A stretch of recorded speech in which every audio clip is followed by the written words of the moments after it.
As everyone should know by now, there's an affordability crisis in America. But instead of coming with answers, Trump made a bold statement regarding the crisis. This is what he said. President Trump is tired of hearing about how much things are costing you. So I don't want to hear about the affordability because right now we're much less. If you look at energy, we're getting close to $2 a gallon gasoline. With Biden, it was $4.50, $5. Another thing, inflation. We had the worst inflation in the history of our country. Now we have virtually no inflation at all. Merely no inflation at all, huh? Now, we don't believe the numbers that they're putting out. We don't believe you. You need more people. We don't believe that. We don't even trust y'all. That means we don't trust what y'all are saying, nor do we trust the numbers. It's all lies. That's a given, right? But this is our current administration. This is the representation of America as a country. Just think about it. This man is getting up there lying. This is what he thinks of the U.S. citizens. He think we stupid. He think he can say anything and we gonna believe it. This man lives in a different world. We understand that. He got billions. But for him to sit up there and say that bold face lie like that, like there isn't an affordability crisis, tell the people stop complaining. It's not bad. The country has gotten better. Meanwhile, jobs are being cut every single day and month. Meanwhile, people cannot afford food or basic necessities. Every time I go to the grocery store, I am shocked. For 11 items, I paid $40.38. You heard that, right? The 1 pound of ground beef I got was $9 a pint. A pint of blueberries was $6. When was a box of cereal $9.29? I didn't realize how quickly they raised the rent prices, and I'm out here asking y'all to buy my album. Cardi B there. So the president claims that Democrats have fooled the public into thinking that there's an affordability crisis.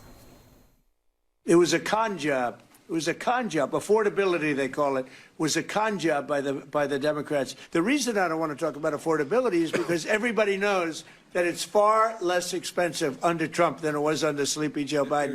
Nah, it was bad under him. It got worse under you, my guy. The only con is the man speaking those words out of his own mouth. You are the con. Again, he think we dumb. Your supporters might be stupid. Hey, I give y'all that. No offense. But if you still in the matrix believing that these politicians are for you, we got to question your IQ at this point. My delivery driver just delivered my groceries, and I paid for $3 worth of sweet potatoes. I want you to know it's not the size of the sweet potatoes, it's what I paid for it. But I need you to see this. In fact, I'm gonna bring you a little closer, and I really need you to see this. $3 worth of sweet potatoes. I can hold them in my hand, all three. Send the floods. Wrap it up. $1 each. That's $1 a piece. If you're a young person and you can't afford to live here, then maybe you should not live here. I mean, that is a real thing. Yeah, I know that we've grown up in a society that says that you deserve to live where you grew up. But the reality is that the history of America is almost literally the opposite of that. The history of America is you go to a place where there is opportunity. And if the opportunities are limited here and they're not changing, then you really should try to think about other places where you have better opportunities. I'm here to tell you right now, we don't care. Let me tell you, we don't care. If you can't afford it, as a young person, you should go. Most young people don't got the money to go. So this old cookie cutter method that they try to come up with, it's not for everybody. It's not for most people. For those that can't afford it, that make money online, yeah. But most people don't. They're struggling with a 9-to-5.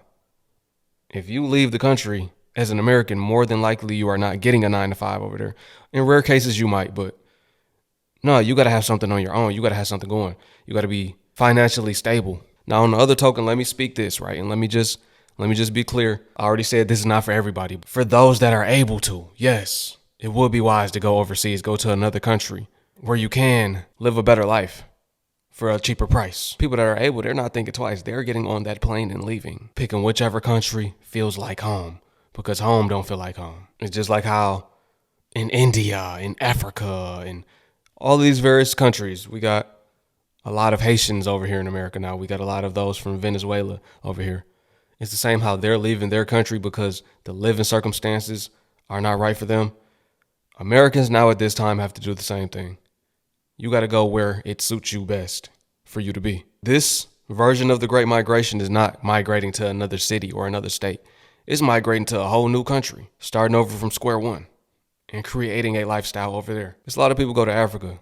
They were struggling in America, go over to Africa, and they flourish. People been saying for all this time, especially the racist people, and mainly the racist people, go back to Africa. That's not a threat no more. That's not offensive. That's the goal.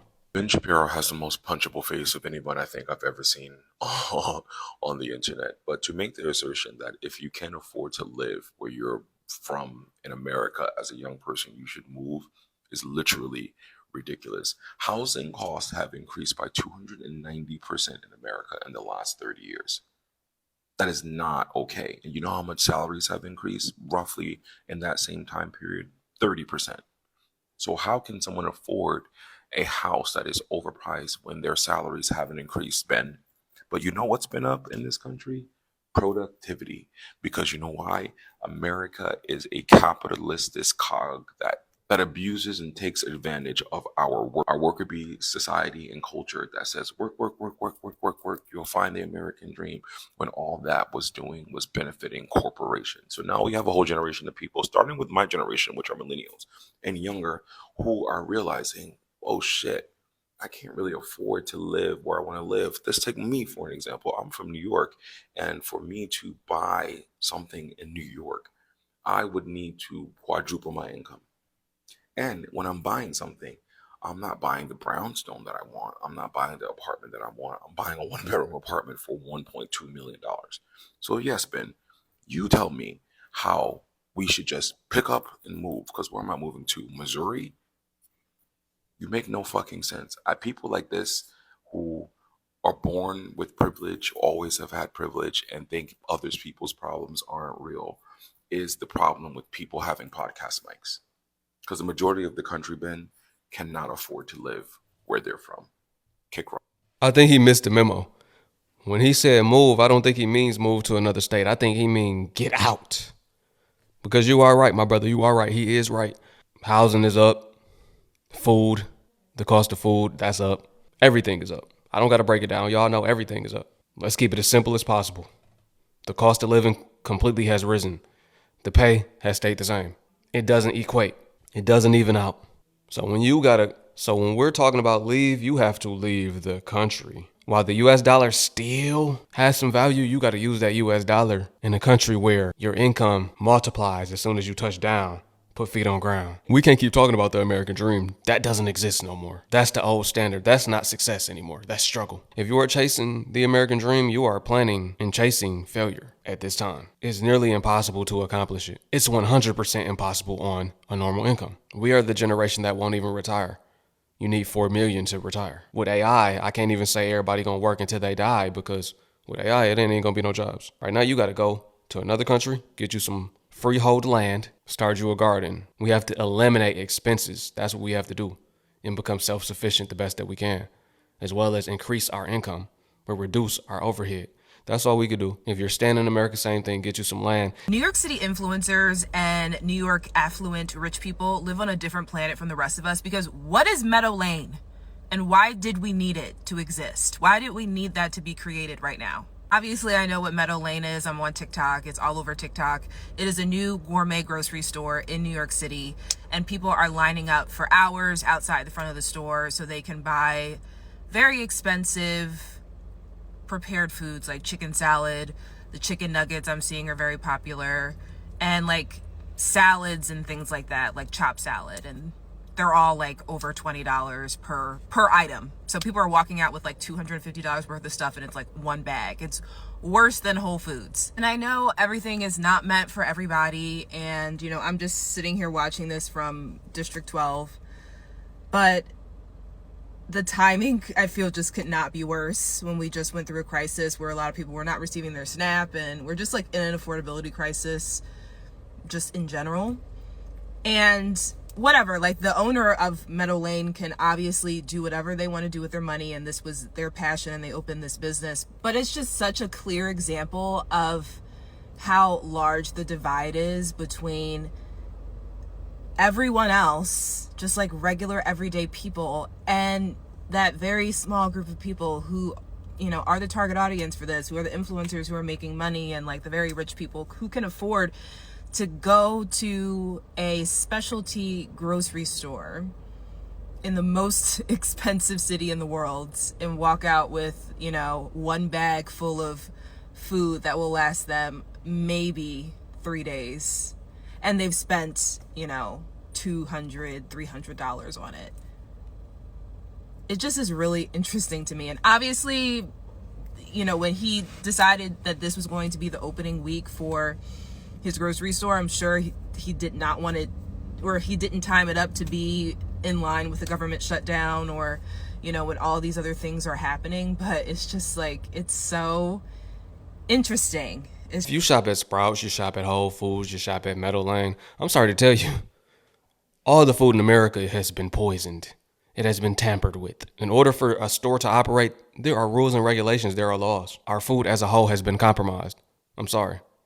So it don't matter if you think you're getting the better food, it's still not good for you. It's still not as healthy as you probably think. Because healthy in America compared to other countries, it ain't healthy like you think. It don't even taste the same. The food here tastes way worse than the real food. I'm gonna say the real food because the food here is not even real. We have chemical food. We have genetically modified food. We have lab-made food, biochemical food. That's a bioweapon against us. It don't matter where you get it from. The seeds have been tampered with by Monsanto. Just such interesting timing. And that's why I feel like these influencers and these rich people, they just live on they live literally on a different planet. Like, I could not be further from them geographically because I'm in Florida and they're in New York, but also just at the place that I am in life, and I know so many other people too. It's just like, when I watch these videos, it literally is like watching aliens. Like, I could not imagine at this point standing outside in a line so I can go in and spend $250 on food that is these little containers of prepared foods, and I'm sure they taste great. And I'm not saying that I don't spend money on, you know, frivolous things, because I love to spend money when I have it. But yeah, this is just, I have to speak about this because I'm just like, every video that I see about Meadow Lane, I'm like, what? We're not on the same wavelength whatsoever. I'm hungry, man. I'm hungry. You know, it's been really tough for me. I had an apple for dinner last night because that's all I could afford. I had one piece of toast for breakfast this morning. I think it's tough for me as, you know, someone who's 28 years old. You know, I feel like I'm still in a growing body. I feel like I just, you know, want to improve my health, but I can't afford it. And it's crazy because I feel like for myself, someone who's just like young, in shape, working 2 jobs, like, I should be able to afford more than a piece of toast and an apple. Like, why can't I wake up and have, you know, some eggs with some toast, some bacon, some berries, a nice glass of OJ, or, you know, like chicken parmesan for dinner. Like, I haven't had chicken parmesan in like 4 years, and I don't know what I need to do. If I need to get 3 or 4 jobs, if it's time to move out of the country. But I love my country so much. I don't want to leave, but it's getting to the point where I don't know if I have any other option. Something needs to change. Something needs to change. And like I said in my first post, I want to use this page as a place for us to come together, to support each other, to go through this together, and just know that I'm not alone. You guys are not alone. So please use my page as a place of support. And yeah, I think we're going to get through this together. It's going to be tough, but we're going to make it happen. Oh, so there isn't an affordability crisis, says the orange man, Trump. But when people have to say, now, millions of American citizens are working 2 jobs. Say, maybe I need 3, maybe I need 4, because I still can't even afford to eat the food that I like. I'm living off the bare minimum, going hungry at night, eating popcorn for dinner, or drinking a glass of water, just to be okay, make it through the night, and get up the next day and still have enough food, which enough ain't really enough, is the bare minimum. Struggling to feed their kids, struggling with their car notes, struggling with their rent, struggling with childcare if they have children, struggling with everyday needs. Not wants, needs. But there is not an affordability crisis, he says. Credit card debt is at an all-time high, but there isn't an affordability crisis, he says. Buy now, pay later. It's taking losses because people are buying now, but they can't afford to pay later. But there isn't an affordability crisis, he says. Less people are taking trips than usual. People are not taking vacations. Those that believe in holidays are not buying on the holidays. And you know those holiday shoppers, they used to take it real serious.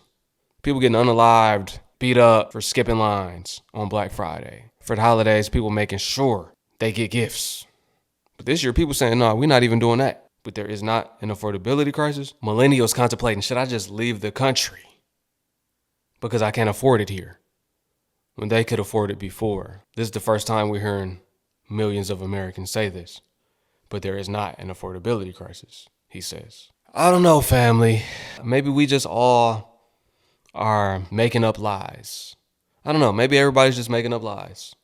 Maybe it's really not that bad. Or maybe Trump is making up lies and it's real bad. And there is an affordability crisis. Some people are saying they don't even want to be here no more. Tired of being numb, can't feel. Tired of going through it. Tired of trying to stay positive when there's not much positivity going on. What y'all think, family?